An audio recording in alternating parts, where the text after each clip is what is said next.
कामनी अपने अस्पताल में केबिन में बैठी होती है, तभी उसके पास दो लोग आते हैं और उसके हाथ जोड़ने लगते हैं। बोलते हैं कि डॉक्टर साहब प्लीज चलिए और हमारे पेशेंट को देख लीजिए।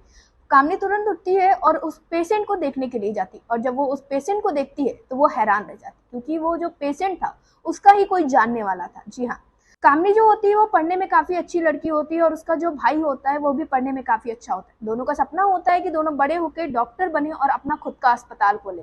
फिलहाल दोनों 12वीं की परीक्षा पास करते हैं, काफी अच्छे नंबरों से पास करते हैं। उसके बाद दोनों नीट की तैयारी करने लग जाते हैं, और इसी के साथ कामनी सोचती है कि क्यों ना ग्रेजुएशन कर लिया जाए, जबकि उसका भाई सिर्फ नीट की तैयारी कर रहा था और वो नीट की तैयारी के साथ ग्रेजुएशन कर रही थी। तो ग्रेजुएशन जो था उसका वो रेगुलर नहीं था, तो इस वजह से वो कभी कभी कॉलेज जाती थी या फिर सिर्फ एग्जाम देने कॉलेज जाती थी। तो इस दौरान उसकी एक लड़के के साथ दोस्ती हो जाती है, जो उसकी मदद करता है, कभी उसको नोट्स बताने में तो कभी उसके एग्जाम डेट्स बताने में। यही सारी चीजें होती हैं जिससे उसकी दोस्ती काफी अच्छी उससे हो जाती है। तो जब वो कभी भी कॉलेज जाती थी एग्जाम देने, तो अक्सर उस लड़के के साथ जाती थी, घूमने फिरने उसके साथ खाना खाने पीने जाती थी।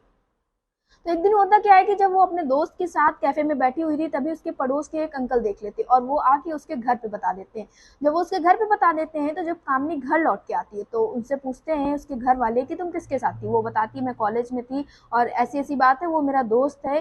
लेकिन इस बात से उसके घर वाले काफी नाराजगी दिखाते हैं, और उसके बाद जो उसके घर के बड़े होते हैं वो ये सोचते हैं कि क्यों ना इसकी शादी कर दी जाए, और जहाँ से इसकी शादी होगी उस घर में हम बातचीत कर लेंगे कि ये शादी के बाद भी आगे पढ़ाई करेगी। तो उसके लिए जब रिश्ता देखा जाता है तो एक लड़का होता है विकास, उसके साथ उसकी शादी तय हो जाती है। और जब उसकी शादी तय होती है तो उसके पापा विकास के घर वालों से और विकास ये बात साफ तौर पे बोल देते हैं कि हमारी बेटी शादी के बाद भी पढ़ाई करेगी, अगर वो एमबीबीएस वो करेगी या एमबीबीएस के बाद वो एमडी भी करना चाहेगी, तब भी आप लोग उसके ऊपर कोई रोक टोक नहीं करेंगे। तो उसके घर वाले जो होते हैं वो राजी हो जाते हैं। इसी के साथ विकास भी कहता है कि हाँ ठीक है, हमें कोई दिक्कत नहीं। अब आपको बता दें कि जो विकास है वो एक बिजनेसमैन था, काफी अच्छा उसका बिजनेस चल रहा था, एक मिडिल क्लास फैमिली थी, इतना पैसा था उनके घर पे कि एक अच्छे खासे परिवार का गुजारा हो सकता है वहाँ पे।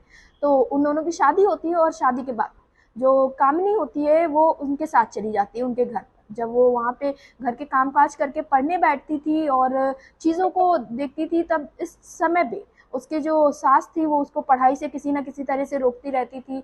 तो ये सारी बातें उसको काफ़ी ज़्यादा खटकती थी, और जब वो ये सारी बातें रात में जब विकास घर आता था उससे बताती थी, तो वो भी इस पे कुछ एक्शन नहीं लेता था, और वो कहता था अरे ठीक है कर दिया करो घर का काम। ये सारी चीज़ें होती हैं। फिर जब उसकी परीक्षाएं करीब आने लगती है तो वो इस विषय में जब घर पे बात करती है कि पढ़ाई का मौका नहीं मिल रहा है, क्यों ना मुझे इंस्टीट्यूट में मेरा नाम लिखवा दो, तो इस पर उसकी सास साफ तौर पे मना कर देती है और कहती है कि नहीं, घर में काम करने वाला कोई नहीं, हम तुम्हारा नाम इंस्टीट्यूट में नहीं लिखवा सकते।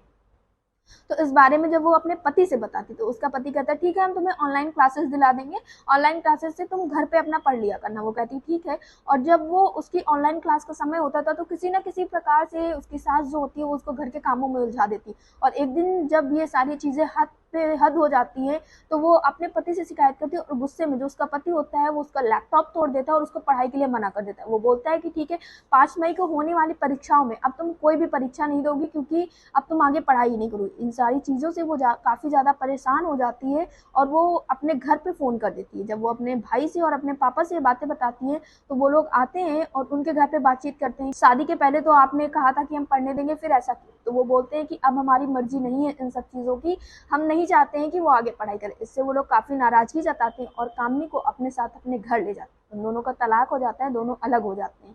उसके बाद कामनी आगे की तैयारी करती है, 5 मई को परीक्षा देती है और उसका रिजल्ट आता है तो उसका एमबीबीएस में हो जाता है। वो आगे की तैयारी करती है और उसके भाई का इसी के साथ बीएचएमएस में हो जाता है। दोनों तैयारी करने के बाद दोनों एग्जाम क्लियर करते हैं और उसके बाद दोनों खुद का अस्पताल खोल लेते हैं।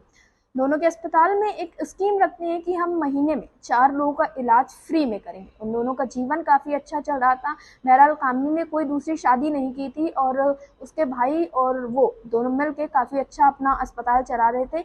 और इस बीच में जब वो अपने केबिन में बैठी होती, तभी जब अचानक से उससे मिलने 2 लोग आते हैं और उससे हाथ जोड़ के कहते हैं कि मेरा पेशेंट है, उसका इलाज कर दिए। जब वो जाती है वहाँ पे तो वो देखती है वो कोई और नहीं होता है बल्कि उसका पति होता है, जिससे उसका तलाक हो चुका था कुछ समय पहले। तो उसको देखकर काफ़ी ज़्यादा परेशान होती है। उसके घर वाले पूछते हैं क्या हुआ, तो जब फ़ोन वगैरह होता है तो सब लोग आते हैं वहाँ पे और देखते हैं कि उसका एक्सीडेंट हो गया होता है। एक्सीडेंट इतना हो जाता है कि वो एकदम बेहोश हो जाता है और उसका तुरंत ऑपरेशन करना होता है। तुरंत कंपनी अपनी पूरी टीम को बुलाती है, उसका ऑपरेशन करती है और ऑपरेशन करने के बाद जब वो ओटी से बाहर निकलती है तो उससे जब उसका खर्चा पूछा जाता है तो वो बताती है कि करीबन 6 से 7 लाख रुपए हुआ। तब उस वक्त पे उसकी माँ उससे कहती है कि हमारे पास इतना पैसा नहीं है।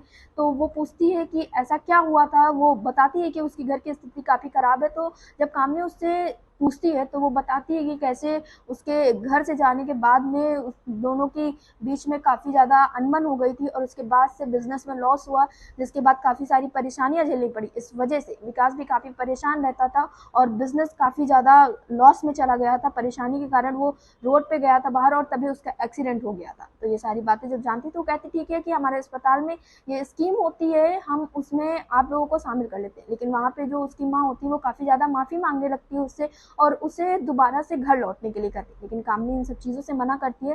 फिलहाल जब 2 दिन बाद विकास को होश आता है तो वो देखता है कि उसका ऑपरेशन किसी और ने नहीं बल्कि उसकी पत्नी ने किया था और उसकी जान भी उसकी पत्नी ने बचाई है। तो ये सारी चीज़ें देखकर सोच समझकर वो उससे काफ़ी ज़्यादा माफ़ी मांगता है, उसको साथ चलने के लिए कहता है। लेकिन कामनी साफ तौर पे इनकार कर देती है और वो ये बात बोलती है कि इस अस्पताल में ये बात किसी को भी नहीं पता चलनी चाहिए कि हम पहले पति पत्नी थे और हमारा तलाक हो चुका है। वो काफ़ी ज़्यादा उसे मनाने की कोशिश करता है और उसका डिस्चार्ज का दिन आता है। डिस्चार्ज के दिन भी वो काफ़ी ज़्यादा मिन्नतें करता है, लेकिन कामनी गार्ड्स को बुला के उन लोगों को बाहर करवा देती है और वो उनके साथ नहीं जाती है।